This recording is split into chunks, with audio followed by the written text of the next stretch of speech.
Okay, students, I'll make this quick. We're learning about fish acidification today. First, you get an alcohol, add a carboxylic acid, and you get an ester.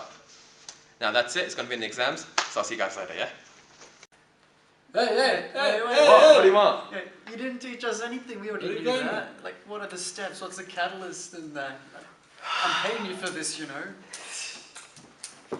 You guys wanted a catalyst? Here's a catalyst. Sulfuric acid. Any questions? Yeah, you. Sure, we wanted a catalyst, but what is it? Sulfuric acid, that's what it is. It just makes things, simply put, makes things more reactive, okay?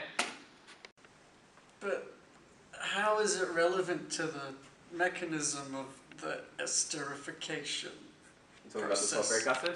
Yeah. Okay. First, the sp2 oxygen here has the most electrons, then the alcohol or the carboxylic acid. So, first we'll draw an arrow from this oxygen going to the hydrogen, and then from the hydrogen going to the oxygen.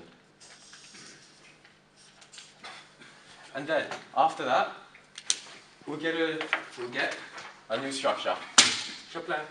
This structure has a superpositive carbon right here.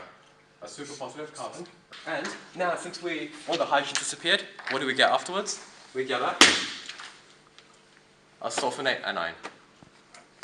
Okay, so now we've got a super positive carbon. So that's an electrophile. What is the nucleophile? Okay, good question. So our nucleophile is the alcohol we had before.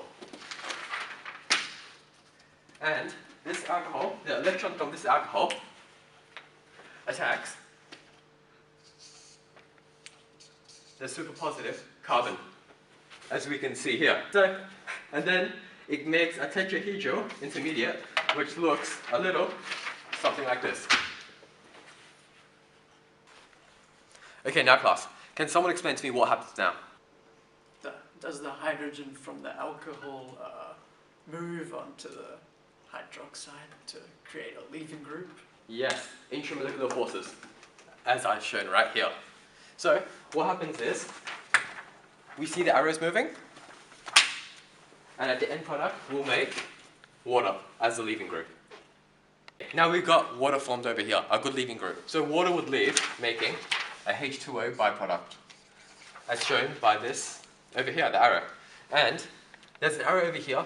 Reason is because the sulfonate anion, the oxygen of it wants to go back to being a sulfuric acid.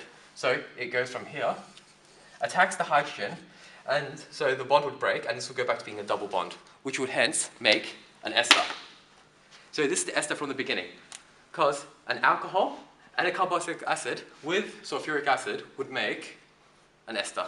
And here's the sulfuric acid back in its completely after the reaction has ended. Because it's a catalyst, it will go back to being sulfuric acid once the reaction's ended. So that's it. Any questions? That was a bit too fast, but now I'm out. Time to do my practicals.